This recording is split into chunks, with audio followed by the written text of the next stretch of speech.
In this figure, you can see a battery is connected to a capacitor. The current flows through the conduction wire and the capacitor will be charged. This current is called conduction current. നമ്മൾ ഈ വയറിലൂടെ flow ചെയ്യുന്ന കറണ്ടിനെ conduction current എന്നാണ് വിളിക്കുക. എന്താ കാരണം? Because it is due to the flow of conduction electrons. ഇലക്ട്രോൺസിന്റെ flow കാരണം produce ആവുന്ന കറണ്ടിനെ നമ്മൾ കണ്ടക്ഷൻ കറന്റ് എന്നാ പറയുക. നിങ്ങൾക്കറിയാം, അത് ഡിനോട്ട് ചെയ്യുക I എന്നുള്ള ലെറ്റർ കൊണ്ടാണ്. ഇനി നിങ്ങൾ ആ വയറിന്റെ അടുത്ത് ഒരു മാഗ്നറ്റിക് നീഡിൽ കൊണ്ടുവെക്കൂ. See, a magnetic needle is kept near the wire. You can see that the magnetic needle will get deflected. എന്തുകൊണ്ടാണ്? Why does the magnetic needle get deflected? Because a current carrying conductor will produce a magnetic field. അപ്പോൾ നമ്മൾ magnetic needle വെച്ചിരിക്കുന്നത് ഈ conduction current I produce ചെയ്യുന്ന ഫീൽഡിലാണ്. അതുകൊണ്ട് ആ magnetic needle deflect ചെയ്യും. Now you keep the magnetic needle in between the plates of the capacitor. നമ്മൾ magnetic needle നെ capacitor plate ന്റെ ഇടയിൽ വെക്കുകയാണ്. We know that there are no conduction electrons in between the plates of a capacitor, so there is no conduction current here, but the magnetic needle will show a deflection. നമ്മൾക്കറിയാം, ഇവിടെ conduction electrons ഇല്ല, conduction current ഇല്ല. പക്ഷെ ഇവിടെ നമ്മൾ magnetic needle വെക്കുമ്പോൾ magnetic needle deflection കാണിക്കുന്നു. അതിന്റെ അർത്ഥം എന്താണ്? ഈ സ്പേസിൽ കണ്ടക്ഷൻ കറന്റ് ഇല്ലെങ്കിലും അവിടെ എന്തുണ്ട്? മാഗ്നറ്റിക് ഫീൽഡ് ഉണ്ട്. ആരാണ് അവിടെ മാഗ്നറ്റിക് ഫീൽഡ് പ്രൊഡ്യൂസ് ചെയ്യുന്നത്? നമുക്കറിയാം, കണ്ടക്ഷൻ കറന്റ് അല്ല. പിന്നെ ആരാണ് അവിടെ ആ മാഗ്നറ്റിക് ഫീൽഡ് പ്രൊഡ്യൂസ് ചെയ്യുന്നത്? So Maxwell argued that there is a current in between the capacitor plates. Maxwell പറഞ്ഞു, ആ കപ്പാസിറ്റർ പ്ലേറ്റിന്റെ ഇടയിൽ കറന്റ് ഉണ്ട്, but that current is not produced by conduction electrons. This current is produced by the varying electric field in between the capacitor plates. നിങ്ങൾക്കറിയാം, കപ്പാസിറ്ററിനെ charge ചെയ്യുമ്പോൾ ഈ capacitor പ്ലേറ്റിന്റെ ഇടയിൽ വേരിയിങ് ഇലക്ട്രിക് ഫീൽഡ് ഉണ്ട്. ഈ വേരിയിങ് ഇലക്ട്രിക് ഫീൽഡ് ഒരു current produce ചെയ്യുന്നു. ആ കറന്റിനെ വിളിക്കുന്ന പേരാണ് ഡിസ്പ്ലേസ്മെന്റ് കറന്റ്. ഡിനോട്ട് ചെയ്യുക ID എന്നുള്ള ലെറ്റർ കൊണ്ടാണ്. So displacement current is produced by a time varying electric field. This displacement current produces a magnetic field. അതുകൊണ്ടാണ് കപ്പാസിറ്റർ പ്ലേറ്റിന്റെ ഇടയിലുള്ള മാഗ്നറ്റിക് നീഡില് ഡിഫ്ലക്ട് ചെയ്യുന്നത്. ഇതുവരെ നമ്മൾ മനസ്സിലാക്കിയത് ഇലക്ട്രോണിന്റെ ഫ്ലോ ആണ് കറന്റ് പ്രൊഡ്യൂസ് ചെയ്യുക. The flow of electrons produces electric current. പക്ഷെ ഇപ്പം നമ്മൾ ഒരു കാര്യം കൂടി മനസ്സിലാക്കി, A varying electric field also produces A current. ഇലക്ട്രോണിന്റെ ഫ്ലോ ആണ് കറന്റ് പ്രൊഡ്യൂസ് ചെയ്യുന്നത് എങ്കിൽ അതിനെ നമ്മൾ കണ്ടക്ഷൻ കറന്റ് എന്നാ പറയുക. A varying electric field produce ചെയ്യുന്ന കറന്റിനെ നമ്മൾ ഡിസ്പ്ലേസ്മെന്റ് കറന്റ് എന്നാണ് പറയുക. ഡിസ്പ്ലേസ്മെന്റ് കറന്റ് ഡിനോട്ട് ചെയ്യുക ID എന്ന ലെറ്റർ കൊണ്ടാണ്. A conduction current produces a magnetic field. Similarly A displacement current also produces a magnetic field. We are going to derive an expression for displacement current ID. The electric field in between the capacitor plates is given by E is equal to sigma by epsilon 0. Sigma എന്ന് പറഞ്ഞാൽ charge density ആണ്, charge by area. So you can write E is equal to Q by A epsilon 0. രണ്ട് സൈഡും differentiate ചെയ്യുക, left സൈഡും right സൈഡും. U will get dE by dt equals 1 by A epsilon 0 into dQ by dt. A epsilon 0 constant ആയതുകൊണ്ട് ഡിഫറൻസിയേഷന്റെ പുറത്തേക്ക് എടുത്തു. അങ്ങനെയാണെങ്കിൽ dQ by dt എന്താ വരിക? dQ by dt equals A epsilon 0 into dE by dt. നിങ്ങൾക്കറിയാം, charge by time എന്ന് പറഞ്ഞാൽ current ആണ്. ഇവിടെ ഈ കറന്റ് പ്രൊഡ്യൂസ് ചെയ്യുന്നത് വേരിയിങ് ഇലക്ട്രിക് ഫീൽഡ്. അവിടെ കണ്ടില്ലേ, dE by dt എന്ന് പറഞ്ഞാൽ electric field varying with time എന്നാണ്. അപ്പോൾ വേരിയിങ് ഇലക്ട്രിക് ഫീൽഡ് പ്രൊഡ്യൂസ് ചെയ്യുന്ന കറന്റ് നമ്മൾ എന്താ വിളിക്കുക? ഡിസ്പ്ലേസ്മെന്റ് കറന്റ് എന്നാ വിളിക്കുക, അല്ലേ? So you can right displacement current ID equals epsilon 0 A into dE by dt. So this is the expression for displacement current. From the expression it is clear that displacement current is produced by varying electric field. ഇനി നമ്മൾ ഏരിയനെ D by ഡിറ്റിൻ്റെ ഉള്ളിലേക്ക് കൊണ്ടുപോവുക.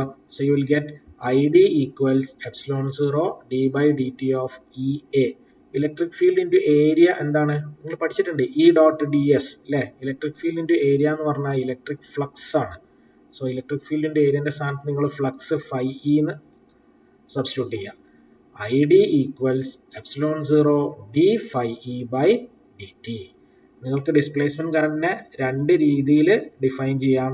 Displacement current is produced by a varying electric field or varying electric flux. Displacement current is produced by a varying electric field or by a varying electric flux. രണ്ടാമത്തെ point, displacement current produces a magnetic field. അപ്പോൾ displacement കറന്റിന് രണ്ട് properties ആണ്. Displacement current is produced by a time varying electric field or time varying electric flux. രണ്ടാമത്തെ property എന്താ? Displacement current produces a magnetic field. Ampere's circuital law.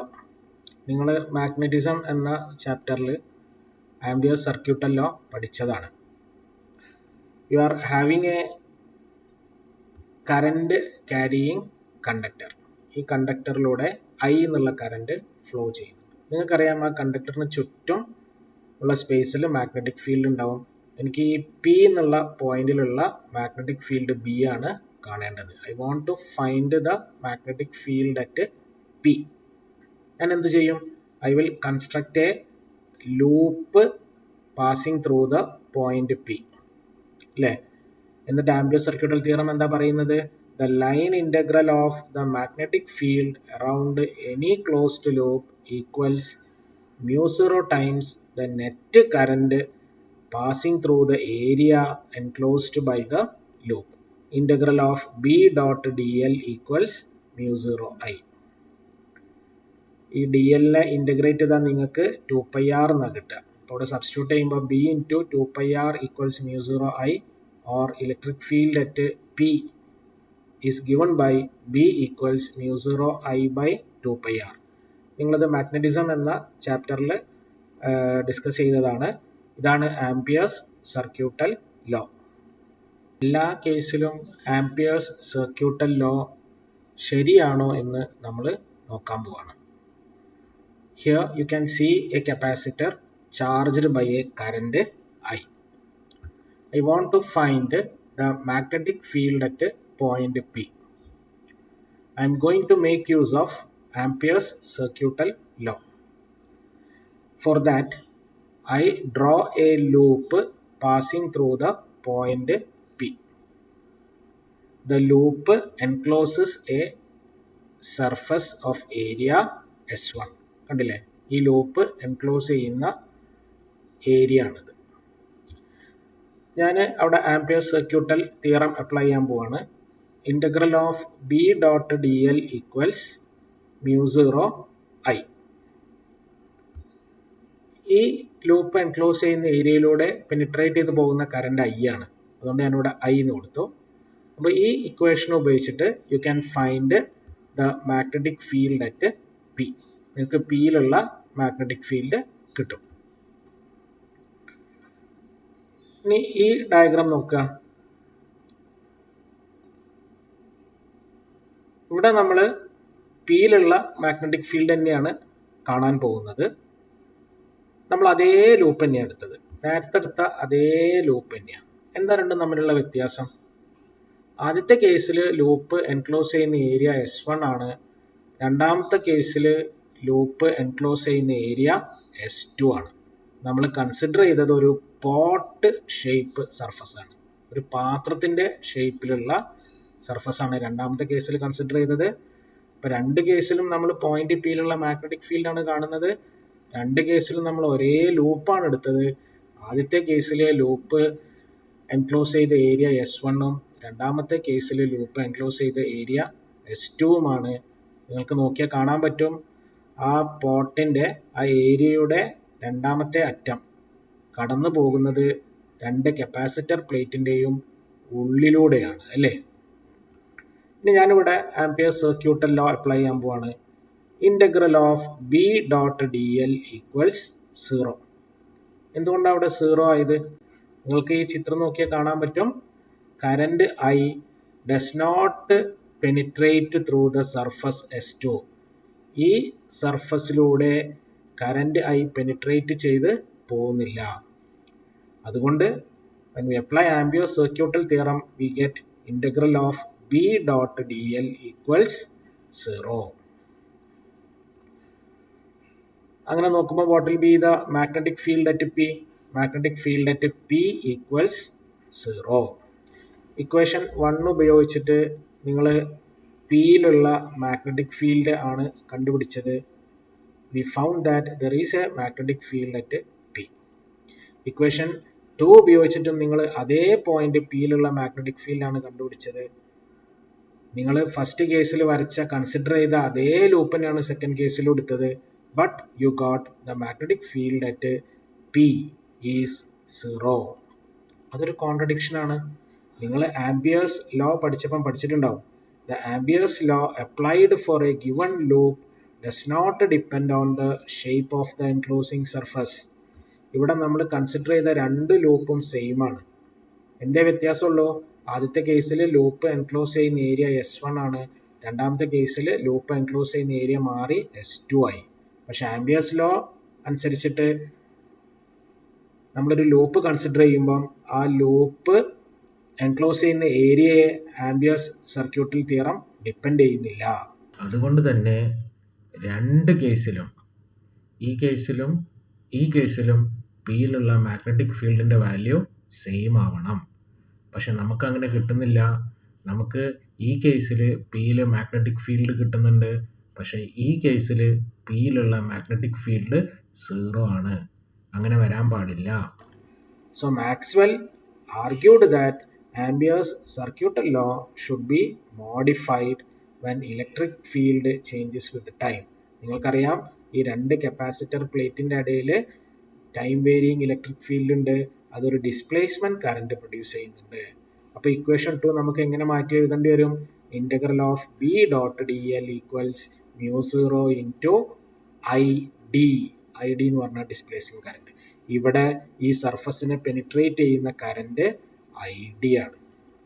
So Maxwell suggested that Ampere's circuital law should be written as integral of B dot dl equals μ0 into I plus ID, or integral of B dot dl equals μ0 I plus epsilon 0 d phi e by dt.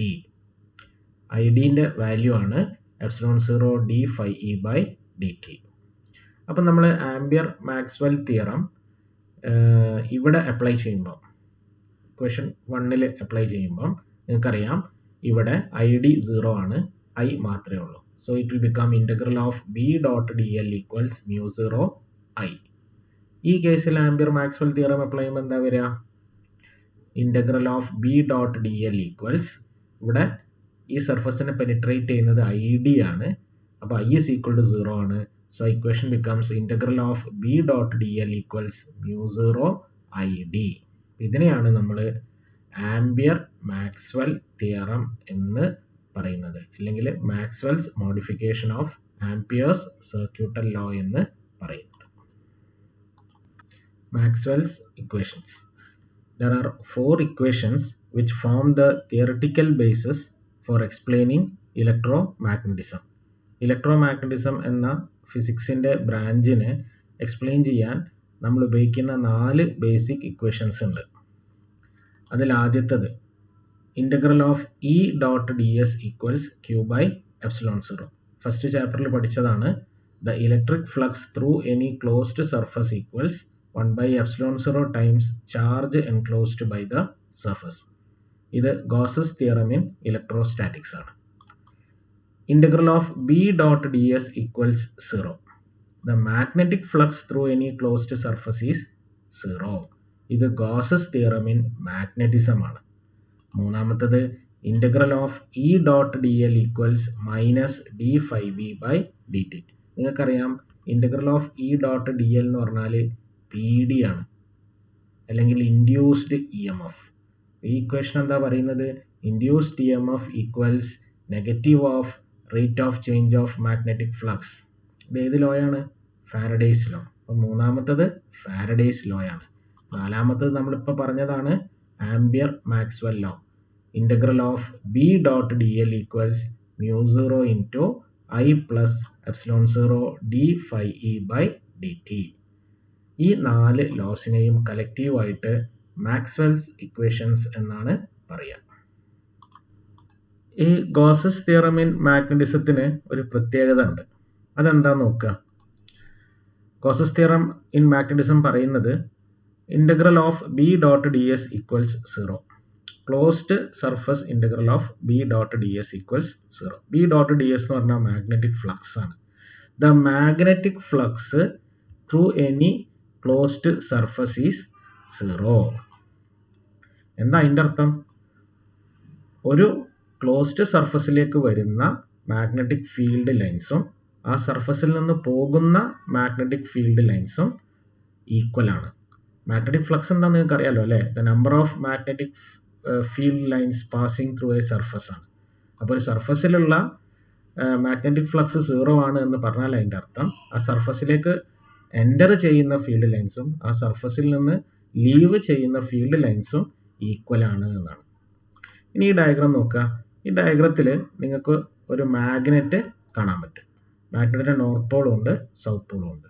North പോളിൽ നിന്നും field lines പുറത്തേക്ക് പോകും, south പോളിലേക്ക് field lines വരും. എത്ര field lines പുറത്തേക്ക് പോയോ north പോളിൽ നിന്നും അത്രയും field lines south പോളിലേക്ക് വരും. അതായത് total flux through this closed surface is 0. അപ്പോൾ ഒരു മാഗ്നറ്റിന്റെ കേസിൽ total flux through the closed surface is 0. ഇനി രണ്ടാമത്തെ ഡയഗ്രാം നോക്കുക.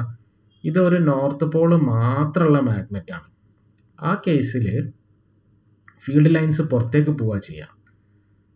So we can say that this surface encloses a magnetic flux.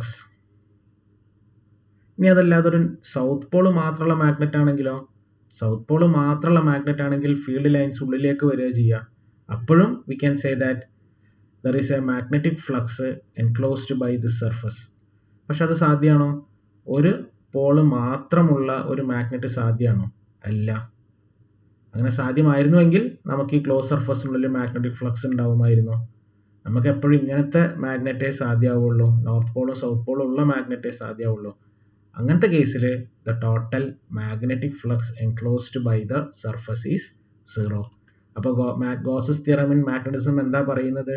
Magnetic monopoles will not exist. ഒരു pole മാത്രമുള്ള ഒരു magnet സാധ്യമല്ല. എല്ലാ മാഗ്നറ്റിനും നോർത്ത് പോളും സൗത്ത് പോളും ഉണ്ടാവും. അങ്ങനെ വരുമ്പം ആ സർഫസ് എൻക്ലോസ് ചെയ്യുന്ന ടോട്ടൽ മാഗ്നറ്റിക് ഫ്ലക്സ് 0 ആയിരിക്കും.